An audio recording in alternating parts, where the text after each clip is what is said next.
Sebelum kita mendengarkan firman Tuhan, kita berdoa. Termulia nama-Mu ya Tuhan, buat segala kebaikan-Mu dalam hidup kami.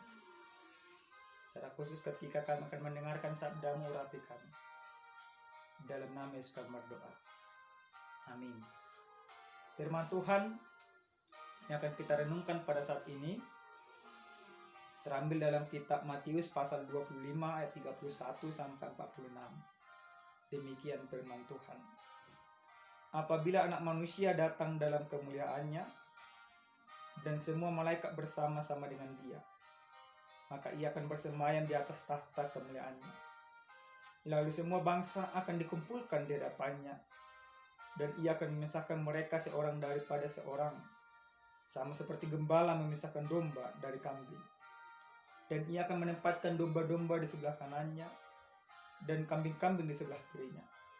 Dan Raja itu akan berkata kepada mereka yang sebelah kanannya, "Mari, hai kamu yang diberkati oleh Bapakku, terimalah kerajaan yang telah disediakan bagimu sejak dunia dijadikan. Sebab ketika aku lapar, kamu memberi aku makan. Ketika aku haus, kamu memberi aku minum. Ketika aku seorang asing, kamu memberi aku tumpangan. Ketika aku telanjang, kamu memberi aku pakaian. Ketika aku sakit, kamu melawat aku. Ketika aku di dalam penjara, kamu mengunjungi aku." Maka orang-orang benar itu akan menjawab Dia, katanya, "Tuhan, bila manakah kami melihat Engkau lapar dan kami memberi Engkau makan, atau haus dan kami memberi Engkau minum? Bila manakah kami melihat Engkau sebagai orang asing dan kami memberi Engkau tumpangan, atau telanjang dan kami memberi Engkau pakaian? Bila manakah kami melihat Engkau sakit atau dalam penjara dan kami mengunjungi Engkau?" Dan Raja itu akan menjawab mereka, "Aku berkata kepadamu, sesungguhnya segala sesuatu yang kamu lakukan untuk salah seorang dari saudaraku yang paling hina ini, kamu telah melakukannya untuk aku." Dan Ia akan berkata juga kepada mereka yang di sebelah kirinya, "Enyalah dari hadapanku, hai kamu orang-orang terkutuk. Enyalah ke dalam api yang kekal, yang telah sedia untuk iblis dan malaikat-malaikatnya. Sebab ketika aku lapar, kamu tidak memberi aku makan. Ketika aku haus, kamu tidak memberi aku minum. Ketika aku seorang asing, kamu tidak memberi aku tumpangan.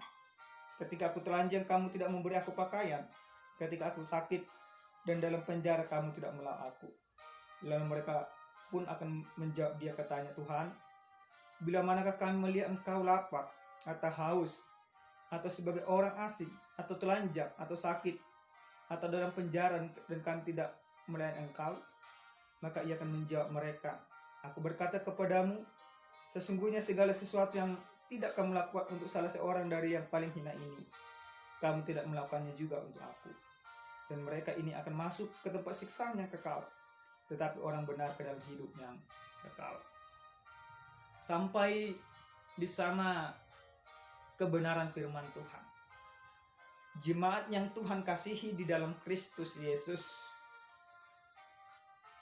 dalam minggu kita pada saat ini, kita telah sampai di penghujung akhir tahun gerejawi. Biasanya di setiap gereja-gereja yang beraliran Lutheran, pada saat minggu akhir tahun gereja, di sana akan dibuat sebuah perenungan singkat, yaitu mengenang saudara, keluarga, sahabat, teman yang sudah terlebih dahulu meninggal.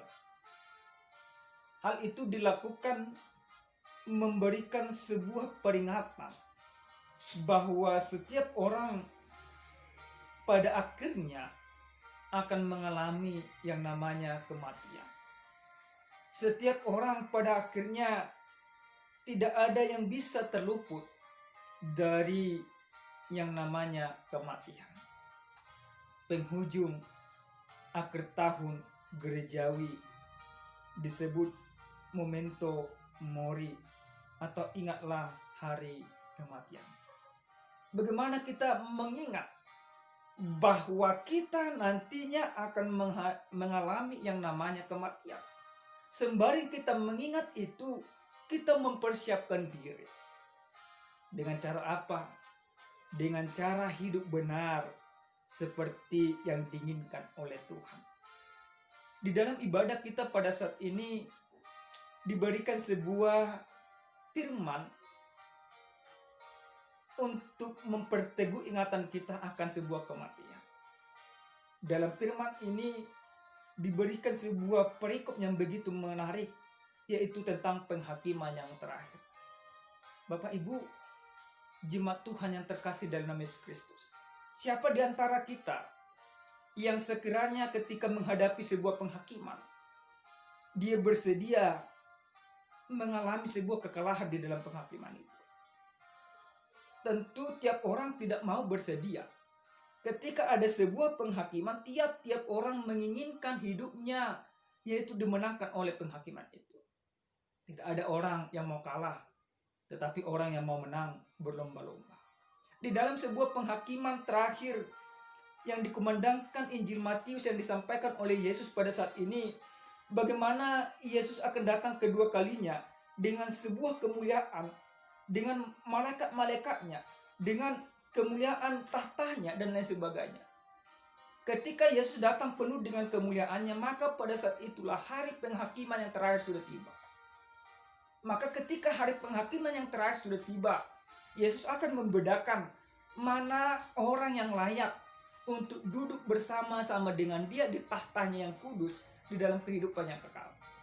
Dikatakan atau digambarkan seperti gembala yang memisahkan kambing dan domba. Yesus juga akan memisahkan antara orang yang benar dan tidak orang yang benar. Orang yang benar akan ditempatkan di sebelah kanannya, dan orang yang tidak benar akan ditempatkan di sebelah kirinya. Lalu, jemaat Tuhan yang terkasih dalam Kristus Yesus, ketika orang yang benar yang sudah ditentukan oleh Tuhan menerima kehidupan yang kekal, Yesus katakan, kenapa mereka dibenarkan? Yesus katakan, ketika aku lapar, kamu memberi aku makan. Seseorang atau orang yang benar itu melakukan sebuah pekerjaan yang benar-benar menyenangkan hati Tuhan. Dia bersedia hadir bagi orang yang tertindas. Dia bersedia hadir bagi orang yang terpenjara. Dia bersedia hadir bagi orang asing. Dia bersedia hadir bagi orang yang termarginalkan. Yang artinya, Bapak Ibu jemaat Tuhan yang terkasih dalam Kristus Yesus, sebuah pekerjaan orang yang benar di hadapan Tuhan adalah pekerjaan yang benar-benar peduli kepada orang lain tanpa memikirkan balasan yang sebanding yang akan dia dapatkan. Ketika Yesus menempatkan orang-orang benar itu, mereka seakan-akan tidak percaya. Kok bisa mereka dibenarkan? Padahal selama ini yang mereka sadari bahwa mereka peduli kepada orang yang termarginalkan itu semata-mata karena memang mereka peduli. Mereka belum mengetahui dengan cara menolong, peduli kepada orang termarginalkan, semua pekerjaan itu menyenangkan hati Tuhan. Karena lewat orang termarginalkanlah Tuhan hadir, Tuhan bekerja, Tuhan menyapa. Lalu orang yang duduk di sebelah kirinya melakukan sebuah protes. Protes yang mereka lakukan yaitu mereka tidak terima untuk mendapatkan penghakiman itu. Mereka menuntut jawaban dari Tuhan. Kenapa demikian? Kenapa mereka menuntut itu? Apakah mereka juga tidak melakukan pekerjaan-pekerjaan itu? Menurut hemat kami mereka melakukannya. Tetapi perbedaannya adalah ketika mereka melakukan pekerjaan itu, mereka melakukannya bukan untuk Tuhan, tetapi untuk kesombongan pribadinya. Ada dua hal yang menarik yang boleh kita lihat di dalam kebenaran firman Tuhan ini. Yang pertama, orang yang merasa benar tidak dibenarkan. Dan yang kedua, orang yang benar melakukan pekerjaannya tidak merasa melakukan pekerjaan yang benar. Banyak di antara kita jemaat Tuhan yang terkasih dalam nama Yesus Kristus, dia sudah merasa pendeta, dia menyampaikan kebenaran firman Tuhan, dia berkhotbah dan lain sebagainya. Dia rajin beribadah, dia rajin menolong dan lain sebagainya. Bahkan dia bernubuat. Bahkan di dalam Injil Matius pasal 7 ini juga ada dikatakan, bukan orang yang berseru Tuhan, Tuhan, Tuhan yang masuk ke dalam kerajaan, tetapi yang melakukan kehendak oleh Bapakku. Bukan orang yang mengatakan aku sudah berbuat ini, aku sudah berbuat ini, dan aku sudah berbuat itu. Setiap orang yang sudah dibenarkan oleh Tuhan, dia berbuat tanpa memperhitungkan apa yang sudah diperbuat. Tetapi dia memperbuat itu karena memang dia rasa itu penting, tanpa mengharapkan sebuah balasan. Bapak Ibu, jemaat Tuhan yang terkasih dalam nama Yesus Kristus, ketika penghakiman yang terakhir datang, Yesus akan mengatakan kepada orang-orang yang hidupnya akan mendapatkan hukuman yang kekal, akan melakukan sebuah protes, tetapi semuanya sudah terlambat. Jemaat Tuhan, pada minggu akhir tahun gerejawi ini, mari kita sejenak merenung. Apakah memang hidup kita sudah melakukan yang benar seperti yang Tuhan inginkan?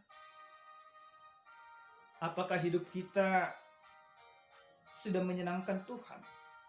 Apakah pekerjaan kita sudah berkenan di hadapan Tuhan? Mari merenung sejenak di dalam kehidupan kita.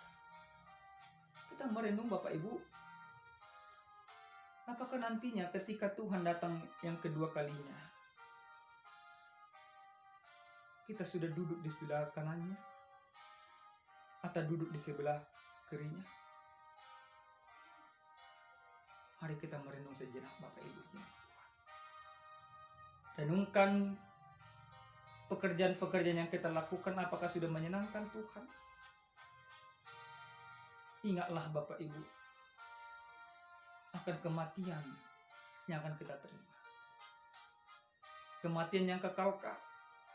Atau kematian daging untuk mendapatkan kehidupan yang kekal?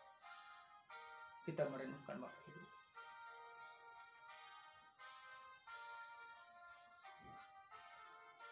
Bapak Ibu jemaat Tuhan, jika itu sudah kita renungkan di dalam kehidupan kita, apa yang harus kita petik dalam kebenaran firman Tuhan ini, di dalam penghakiman terakhir ini? Yang pertama sekali, kedatangan Tuhan pasti. Ini yang harus kita renungkan. Kedatangan Tuhan yang kedua kali ke dunia ini pasti. Kedatangan Tuhan tidak terletak kepada iman percaya kita. Percaya atau tidak percaya, Tuhan pasti datang. Karena kedatangan Tuhan ke dunia ini pasti, maka Tuhan menginginkan dari kehidupan kita, berarti kita juga harus melakukan yang pasti-pasti dalam kehidupan. Melakukan pekerjaan yang pasti, menolong orang dengan pasti dan lain sebagainya. Karena kedatangan Tuhan adalah pasti, maka kita diajak untuk hidup benar seperti yang Tuhan inginkan.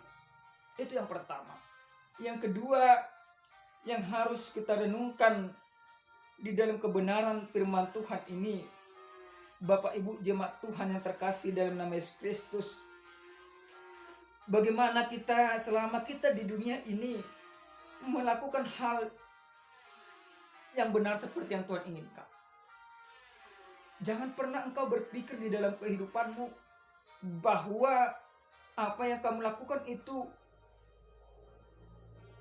untuk mencari hormat. Apa yang kamu lakukan itu untuk mendapatkan kebanggaan dan lain sebagainya. Tetapi mari kita renungkan di dalam kehidupan kita. Mari kita imani. Ketika engkau peduli kepada orang lain, lakukan kepedulianmu dengan cara takut akan Tuhan, bukan takut kepada dirimu sendiri. Jemaat Tuhan yang terkasih dalam nama Yesus Kristus, yang terakhir sekali yang harus kita renungkan di dalam firman Tuhan ini, bagaimana cara kita beribadah. Apakah cara kita beribadah menyembah Tuhan memang kita lakukan dengan menyembah dengan roh dan kebenaran, atau melakukan peribadahan dengan akal dan kepintaran? Orang yang beribadah menggunakan roh dan kebenaran, dia akan hidup di dalam kebenaran firman Tuhan. Tetapi orang yang beribadah menggunakan akal dan kepintarannya, maka ibadahnya akan sia-sia. Maka dia akan nantinya berkata kepada Tuhan, aku sudah beribadah, tetapi Tuhan mengatakan, enyalah dari hadapanku. Mari Bapak Ibu,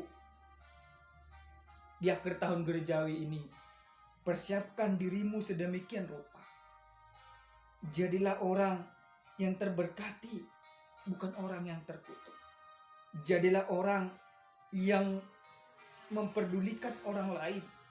Lihatlah bahwa di mana-mana Yesus hadir dalam bentuk segala rupa dan cara, maka tetaplah melakukan perbuatan yang baik sebagai bentuk keberimanan dimanapun engkau berada.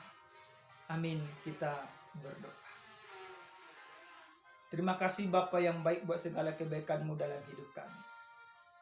Terima kasih buat firman-Mu. Terima kasih buat kebenaran-Mu.